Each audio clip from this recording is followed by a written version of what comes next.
Hey everybody.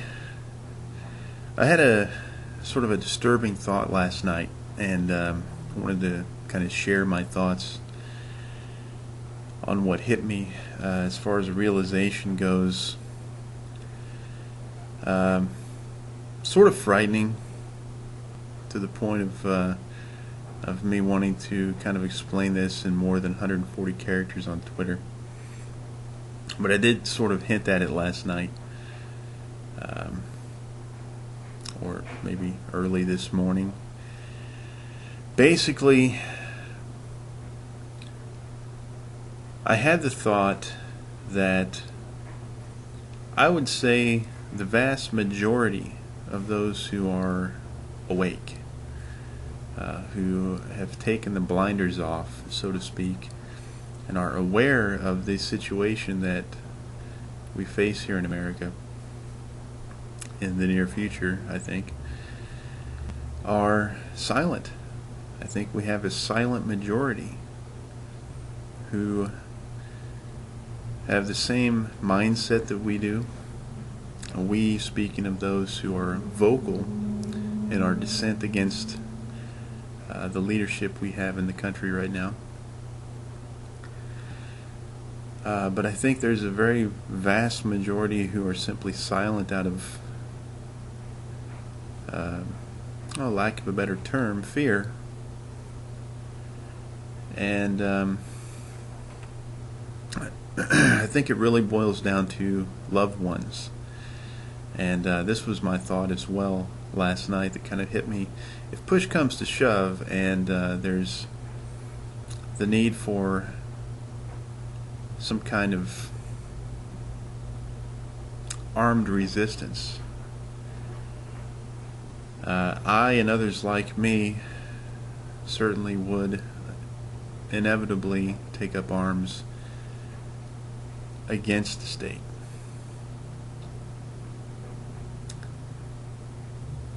So what that kind of leaves me with is what happens to my daughter if this were to take place.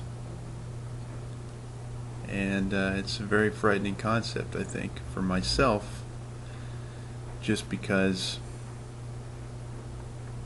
you know, it's very difficult to imagine dragging my daughter into a situation where you know, she may be detained in some kind of FEMA camp because of my actions. And that's a very frightening concept to me. And I think it is for a great many others as well. And I think that's why we do have a silent majority that is like-minded, is revolutionary in attitude, but don't vocally, outwardly express it. You know, I don't know. I may be wrong, but I don't think that I am. Because when you have a very vocal minority, a very vocal group, it's feasible that they are the minority. Certainly we are. I mean, if you pay attention to what's happening in the world, in America right now, in America we are the minority. In the rest of the world, in the Middle East, in Syria, Palestine, there's a vast majority that are revolutionary in mindset and are taking up arms against whoever would try to take away their rights.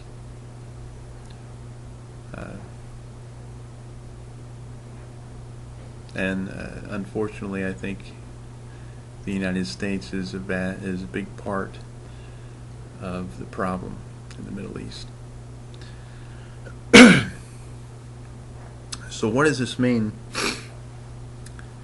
for those of us who are in that vocal minority? Well, I think that to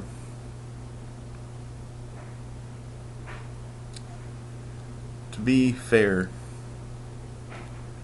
if push comes to shove, and we have to have some sort of there's some kind of breaking point, if you will, where it's be marched to the FEMA camp or resist. There's going to be that very few individuals who do resist first. My hope is that that they don't have to be martyred to get the rest of the silent majority to stand up and rise up with us. And I say us because I think I'll probably be one of those resistors. I'm not going to go silently into that cold night, if you will. You know, when the time comes when, you know, the RFID chip comes to my hometown and they want to implant it into my daughter's wrist under the guise of keeping track of school lunch payments, there's going to be one rather irate parent, and that would be myself, at least one, at the school refusing to allow this to happen. You know, and when they come to my door, as I believe we're leaning towards now, and start collecting weaponry, you know, my plan at this point is to answer the door, thank the military personnel for their invaluable service to my country, shake their hands, tell them I refuse to give up my arms, and then close the door. What happens next, I have no idea. But I can imagine that it would not be fun. So, again, those of us who would be the first resistors might get lucky, and we might have help right away. We might have those silent majorities stand up and say, wait a minute, you can't do that to these people. But then again, my fears may be justified in saying that it will take a few martyrs to really infuriate the masses.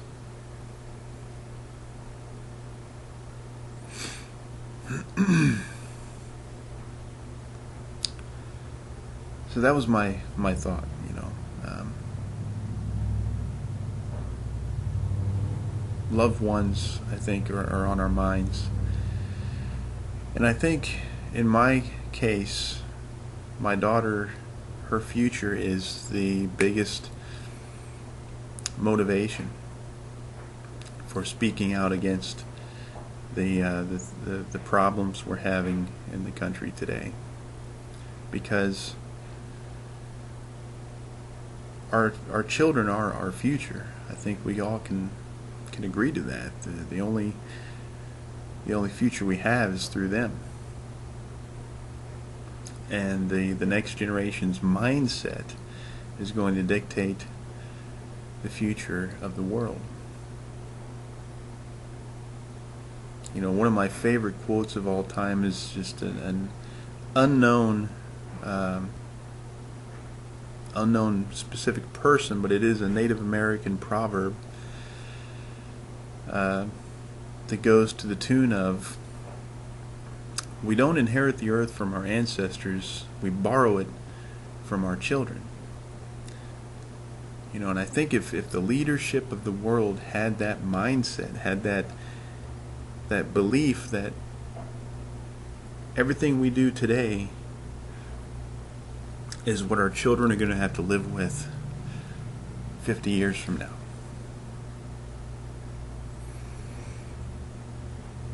And our grandchildren 100 years from now. You know, I think the general outlook on what we do with ourselves would be changed if that were to be on the minds of the leadership.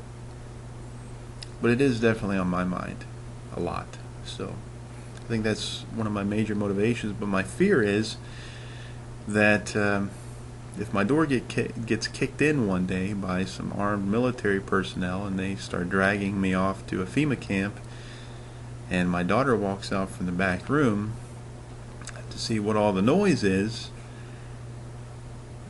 they'll take her with me. You know, I think the only good thing out of this is if she knows well enough to hide during a time like this. And I can make sure my phone's not in my pocket when they come. She knows how to get in touch with her grandma.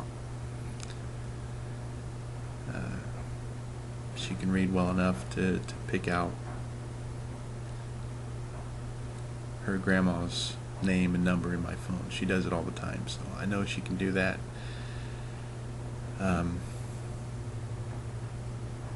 But that was my disturbing thought last night, was what if they get a hold of her too? I don't have any good advice. I don't have any words of wisdom for anybody wondering, you know, what my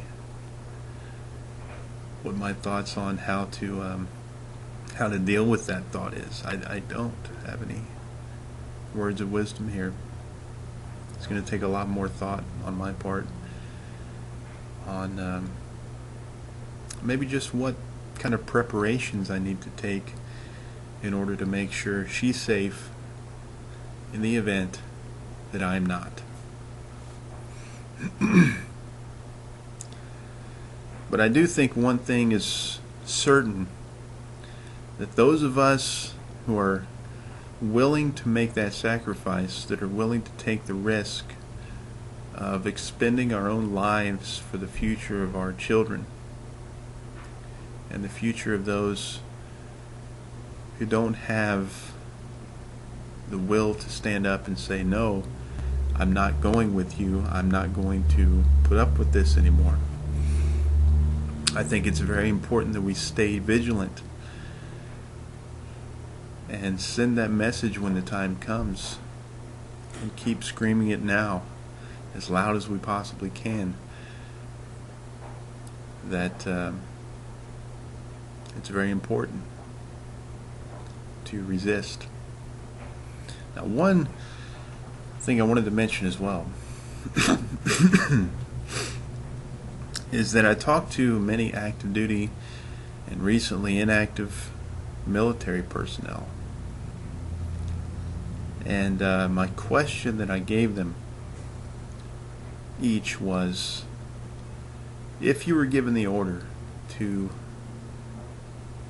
fire upon U.S. citizens by whoever your CO was at the time,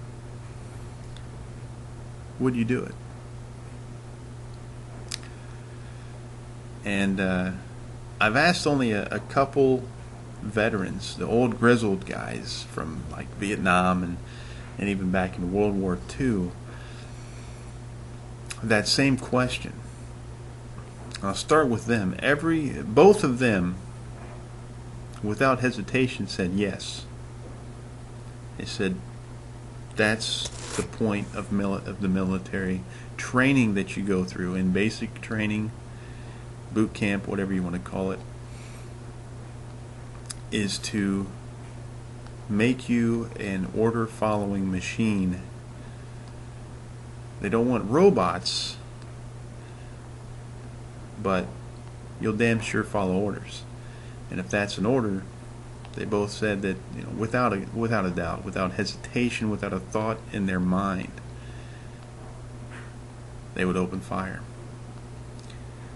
And about 8 or 9 out of 10 of the active duty and recently inactive guys that I talked to, and it was only guys, I didn't talk to any female soldiers yet,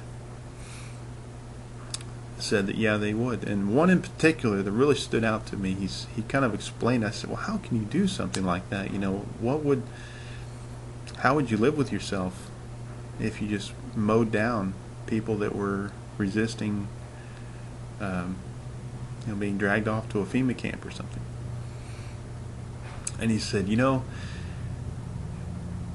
even if it was my own mother that I saw across the way with a group of people, and my CO said that they were militants against the United States of America, and he gave the order to open fire, he said, I would pull the trigger. And I found that rather frightening. But at the same time, I do have hope, because there are a few of them that I talked to that said, no, I wouldn't open fire. In fact, I would probably be on your side. So it's, what's it going to be like? Who's going to be the ally of the resistance? Because in my view, if we don't have military allies when the time comes to stand up and physically resist, nothing's going to come of it. We're just going to get mowed down by the vast superiority of the military of the United States. So we literally kind of have to have outside help, in my view. There are a lot of militia groups around the country that I've looked into, and there's one in particular that I saw a video of at a demonstration. A bunch of protesters got together, and there were these guys in military garb. They had all their equipment. They had automatic weaponry, and there was an interviewer there. He's like, what are you guys doing here? What's this all about? And then he explained where they were from. He said, we're this organization,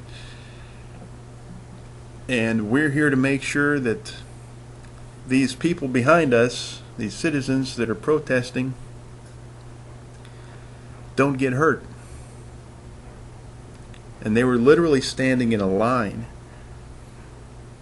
with their weapons out, facing and in front of a line of police officers who were there to, disperse the dissidents.